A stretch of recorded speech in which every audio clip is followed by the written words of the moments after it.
राजा हर्षवर्धन युद्ध में हार गए।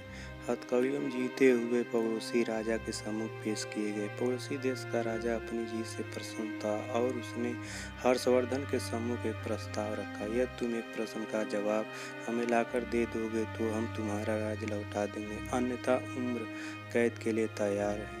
प्रश्न है, एक स्त्री को सचमुच क्या चाहिए होता है? इसके लिए तुम्हारे पास 1 महीने का समय है। हर्षवर्धन ने यह प्रस्ताव स्वीकार कर लिया।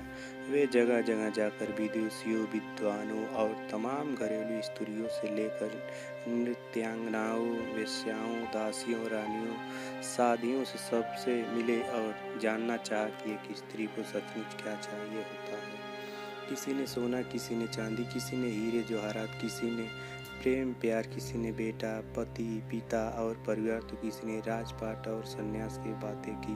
मगर हर्षवर्धन को संतोष न हुआ। महीना बीतने को आया और हर्षवर्धन कोई संतोषजनक जवाब नहीं मिला। किसी ने सुझाव किया कि दूर के देश में एक जादूगरनी रहती है, उसके पास हर चीज़ का जवाब होता है, शायद उसके पास इस प्रश्न का भी जवाब हो। हर्षवर्धन अपने मित्र सिद्धराज के साथ जादूगरनी के पास गए और अपना प्रश्न दोहराया। जादूगरनी ने हर्षवर्धन के मित्र की ओर देखते हुए कहा, मैं आपको सही उत्तर बताऊंगी, परंतु इसके एवज में आपके मित्र को मुझसे शादी करनी होगी। जादूगरनी बुढ़िया तो थी ही, बेहद बदसूरत थी। उसके बदबूदार पोले मुंह से एक सड़ा दांत झलका। जब उसने अपनी कुटिल मुस्कुराहट हर्षवर्धन की ओर फेंकी, हर्षवर्धन ने अपने मित्र को परेशानी नहीं डालने की खातिर मना कर दिया। सिद्धराज ने एक बात नहीं सुनी और अपने मित्र के जीवन की खातिर जादूगरनी से विवाह को तैयार हो गया। तब जादूगरनी ने उत्तर बताया, स्त्रियां स्वयं निर्णय लेने में आत्मनिर्भर बनना चाहती हैं। यह उत्तर हर्षवर्धन को कुछ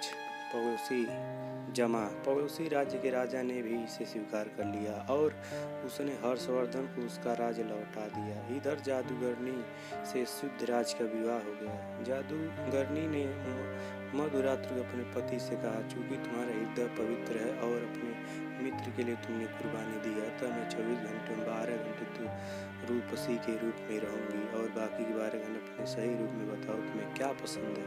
सिद्धराज ने कहा, प्रिय, यह निर्णय तुम्हें ही करना है।